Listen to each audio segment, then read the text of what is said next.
Welcome back to Fairly Fictional, where today we unravel the hold Saruman had over King Theoden, and how Gandalf was truly able to liberate the kingdom of Rohan. In the Two Towers movie, Gandalf's intervention to free King Theoden is presented as a dramatic confrontation. Gandalf the White, radiant with new power, faces a broken and enfeebled Theoden, whose body and mind appear under Saruman's direct control. While this cinematic depiction captures the drama and stakes of Theoden's plight, it deviates significantly from Tolkien's original text. In the books, Saruman does not control Theoden's body as a puppet master, nor does Gandalf free him with an exorcism. Instead, Theoden's decline is a result of manipulation and despair, orchestrated by Grima Wormtongue. Gandalf's liberation of Theoden is an act of spiritual renewal, a rekindling of hope and strength rather than a duel of magical wills. To understand Gandalf's actions, we must explore the nature of Theoden's subjugation, Saruman's strategy, and the methods by which Gandalf restored the King of Rohan to his rightful place. When Gandalf and his companions approach, they are met with hostility. The men of Rohan, following Grima Wormtongue's orders, greet the company not in the common tongue, but in Rohan's native language, a barrier designed to discourage outsiders. Grima's intent is clear: to isolate Theoden and prevent any influence that might challenge his control. Only Gandalf and Aragorn, familiar with the language, understand the words of the guards. This linguistic divide symbolises the isolation Grima has fostered in Rohan, ensuring that no help from beyond its borders can reach Theoden.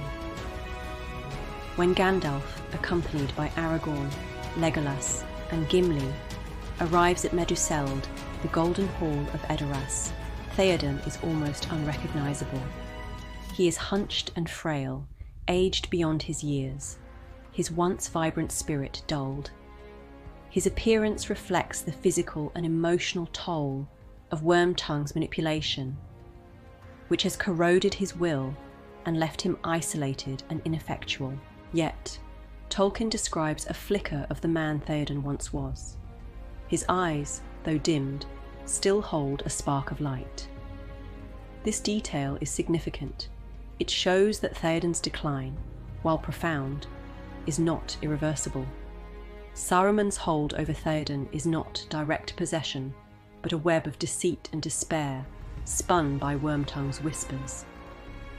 Through fear, doubt, and flattery, Wormtongue has poisoned Theoden's thoughts, convincing him of his own weakness and ensuring that Rohan remains paralysed in the face of Saruman's growing power. Wormtongue's influence extends beyond Theoden's mind. Saruman's spy has positioned himself as the gatekeeper of Rohan, controlling access to Theoden and spreading mistrust of outsiders. When Gandalf and his companions arrive, Wormtongue seeks to bar their entry, accusing Gandalf of theft and treachery.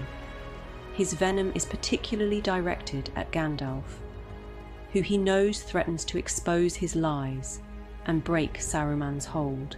Once inside the Golden Hall, Theoden himself, still under Wormtongue's sway, greets Gandalf with suspicion and bitterness.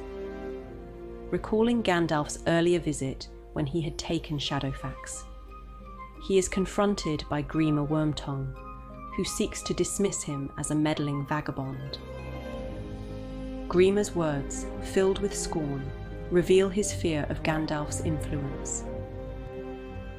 Gandalf counters Wormtongue's slander against Galadriel, whom Grima mockingly calls the sorceress of the Golden Wood. Gandalf responds not with anger, but with a soft song in praise of Galadriel's beauty and light. This song is not merely a rebuttal to Wormtongue, but a reminder of hope and purity. It plants a seed of light in Theoden's heart, countering the darkness that has taken root there. Gandalf's true intervention begins when he sheds his tattered cloak, revealing his full stature and power as Gandalf the White. Tolkien's description of this moment is charged with symbolism. As Gandalf stands tall and raises his staff, thunder rolls and the hall darkens. A shaft of light breaks through the gloom, illuminating Gandalf as a figure of hope and authority. Gandalf's next act is not to force Theoden into action, but to guide him gently. He bids Theoden to rise and step outside, urging him to look beyond the shadows that have bound him. Not all is dark. Take courage, Lord of the Mark, for better help you will not find. No counsel have I to give to those that despair. Yet counsel I could give, words I could speak to you. Will you hear them? They are not for all ears. I bid you come out before your doors and look abroad. Too long have you sat in shadows and trusted to twisted tales and crooked promptings. Slowly Theoden obeys, leaving his throne and stepping into the fresh air outside Meduseld. As he emerges into the open, the transformation begins. The keen air and sunlight invigorate him, and he casts aside the black staff he had leaned upon as a symbol of his supposed frailty. He stands tall and straight, his eyes clearing as he looks eastward toward the horizon. The renewal is as much physical as it is spiritual. Dark have been my dreams of late, Theoden says, acknowledging the shadow that had clouded his mind. But I feel as one new awakened. Gandalf speaks to Theoden in a voice low and secret, words meant for the king alone. While their exact exchange is not revealed, its effect is clear. Theoden's spirit is rekindled. The light in his eyes grows brighter, a visible manifestation of the power of Narya, the elven ring of fire that Gandalf wields. Narya's gift is the ability to inspire and embolden, to fan the flames of hope in the hearts of the weary. Here, Gandalf uses it to reignite Theoden's courage and resolve, restoring him to the leader Rohan needs. As Theoden's strength returns, Gandalf exposes the full extent of Wormtongue's treachery. Wormtongue's task was to isolate Theoden, feed him falsehoods, and keep him paralyzed by fear and mistrust.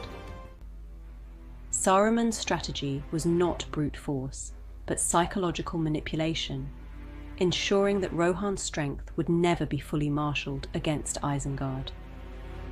Under Wormtongue's orders, Eomer, the king's loyal nephew, had been imprisoned, accused of defying the crown when he opposed Grima's machinations.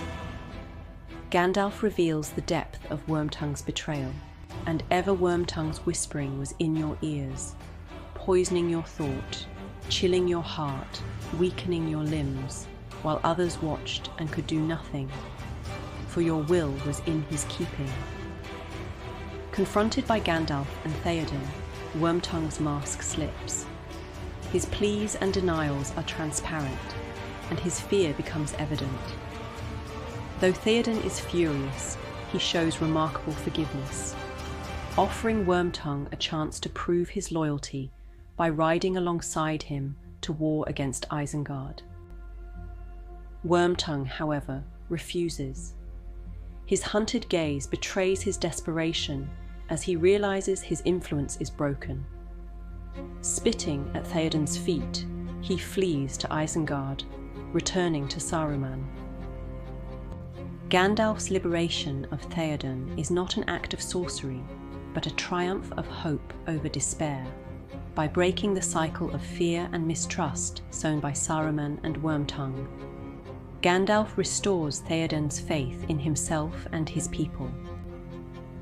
This renewal has profound implications, not just for Rohan, but for the larger struggle against Sauron. Theoden's restored leadership allows Rohan to muster its full strength, leading to the victory at Helm's Deep and the eventual salvation of Gondor. Gandalf's role is that of a guide and catalyst, using wisdom, compassion, and the power of Narya to rekindle the king's spirit. Thank you once again for being part of today's journey. Take care, and I'll see you in the next video.